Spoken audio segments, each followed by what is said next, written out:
Annie, I gotta ask because usually, it's me and Will talking here, and we're not vets. We've never been to Afghanistan. And if you read, from people who themselves have likely never been to Afghanistan or, probably are in contact with too many soldiers themselves, uh, I can say, I do know several vets. Not a ton of vets from the Afghan war, more Iraq war, but I do know several vets. And none of them has ever said to me, man, I hate leaving these countries because it means my friends died for nothing or anything like, or any variation of that. However, people keep using that as something I keep hearing and seeing in the mainstream media. And so, Danny, I know you're still in touch with a lot of people.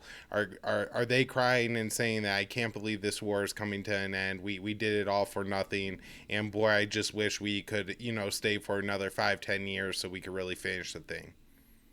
It's remarkable how little I hear that. Like, for the most part, you're correct that the people who are saying that crap are mostly not veterans. People who've never heard or delivered or dodged a shot fired in anger are the ones that are like lecturing the American people on behalf of us, saying that we can't leave because then the soldiers died in vain. I hear very little of that from veterans. I hear some of it. There's always going to be some of it, but you'd expect a lot more. Most of my soldiers and peers and some superiors that I'm still in contact with, and we're talking about scores of people that I really have maintained contact with, the vast majority of them are not liberals, and they're not activists, and they're not public anti-war dissenters. Tiny percentage of them are. But I'll tell you this, almost to a man, and in my case they were all men, kind of units I was in, almost to a man, they don't believe in the wars. They may not be like anti-America or say that we're an empire or say that we're militarist or want to take action or want to speak out publicly. Most of them are kind of apathetic and fatalistic about it. They're just broken about it. But no one ever talks about victory anymore. I literally cannot remember the last time I heard one of my soldiers or peers or former subordinates or former superiors, really, the ones that I stay in touch with and respect. Some of the superiors might still say this, but even most of them don't. I cannot remember the last time I heard one of them say, like, we got to stick it out because we might win it. A little more time. No one talks that way anymore. This is when I was in Iraq, I learned about the nuances of the meaning of the term inshallah, which basically essentially means if God wills it, right?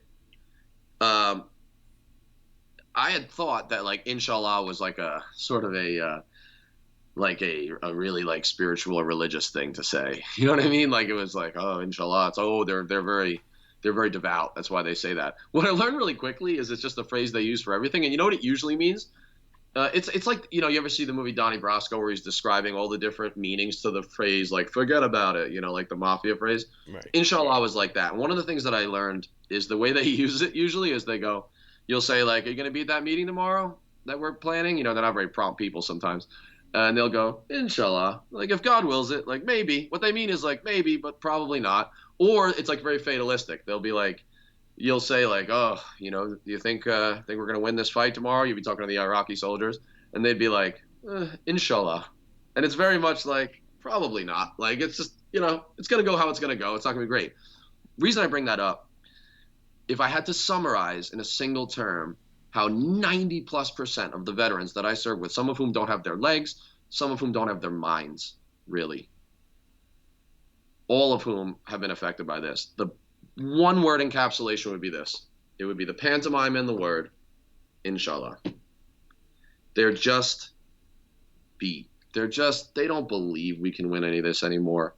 And the stats bear it out, where polling showed in 2020 that more Afghan veterans were against the war than civilians. More Afghan veterans wanted withdrawal than their civilian counterparts, which, to summarize, means that America's warriors, perhaps for the first time in history, America's warriors are more anti-war than America's civilians. That is a story in and of itself that doesn't get enough coverage.